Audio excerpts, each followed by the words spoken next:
এটা আমার first award, তাই অনেক বেশি ভালো লাগছে। তো সেই স্বপ্ন থেকেই আমার চ্যানেলে সেরা কণ্ঠে যাওয়া। আমার হাজব্যান্ড বেশি ভালো গান করে। প্রথম প্লেব্যাক শাকিব খানের মুভিতে পূজা চেরি ছিল কো অ্যাক্ট্রেস।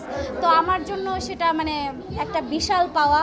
অনেক ভালো লাগছে, কারণ প্রত্যেকটা মানুষেরই, যারা আমরা আর্টিস্ট, আমরা সবাই চাই একটা অ্যাওয়ার্ড অন্তত আমার থাকুক, আর এটা আমার ফার্স্ট অ্যাওয়ার্ড, তাই অনেক বেশি ভালো লাগছে। চ্যানেলে সেরা কণ্ঠ অফকোর্স একটা স্বপ্নের মঞ্চ। প্রত্যেকটা যারা গান শেখে, যারা গান নিয়ে স্বপ্ন দেখে, তো সেই স্বপ্ন থেকেই আমার চ্যানেলে সেরা কণ্ঠে যাওয়া।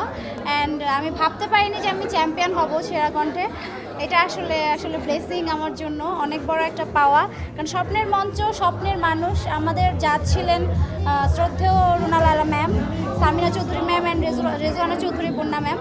তো তাদের জাজমেন্টে এত দূর আসতে পেরেছি অ্যান্ড ট্রফি উইন করেছি, এটা অবশ্যই অনেক অনেক বড় একটা পাওয়া। আমি আমার হাজব্যান্ড বেশি ভালো গান করে, বাই দ্য ওয়ে। আমার হাজব্যান্ড ও হচ্ছে সারেগামাপাতে ছিল 2008 সালে। তো তখন ওর কোনো স্ন্যাপ ছিল না বা কোনো মেমোরি ছিল না, এত আগের একটা কম্পিটিশনে ছিল। তখন আমি ওকে ফোর্সফুলি আর কি চ্যানেলে সেরা কণ্ঠে যেতে বলি যে না, তুমি এবার যাবা। দেন আমাদের একসাথে জার্নি। আর ইভেন ও যখন অডিশন দিবে, অডিশনের যে রেজিস্ট্রেশন কার্ড থাকে, এটা একদম লাস্ট কার্ড ছিল। তারপরে এতগুলো মানুষের মধ্যে কার্ডটা যে একরকম গ্র্যাব করে নিয়ে তারপরে অডিশন দিতে ঢুকে যায়।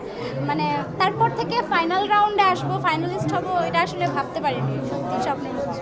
যখন 2021 সালে হাবিব ভাইয়া আমাকে ঢাকায় আসতে বলে আমাদের প্রথম গানের জন্য, হাবিব ভাইয়ার সুরসঙ্গীতে, তার কম্পোজিশনে, আর অমিতাদির লিরিক্সে, তখন আমাদের গানটি ছিল তুমি হিনা মন।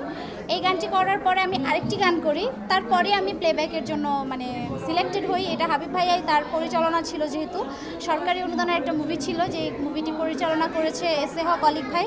আর আমার ওই মুভিতে দুইটা গান আছে, একটা হচ্ছে জম্বে মেলা, আর একটা হচ্ছে আমার ভালোবাসা। তো একটা গান পরিচালক সাহেব নিজেই লিখেছিলেন, আরেকটা গান লিখেছে আমাদের বাংলাদেশের স্বনামধন্য একজন লিরিসিস্ট সোহেল আরমান ভাইয়া। তো প্রথম প্লেব্যাক শাকিব খানের মুভিতে পূজা চেরি ছিল কো অ্যাক্ট্রেস।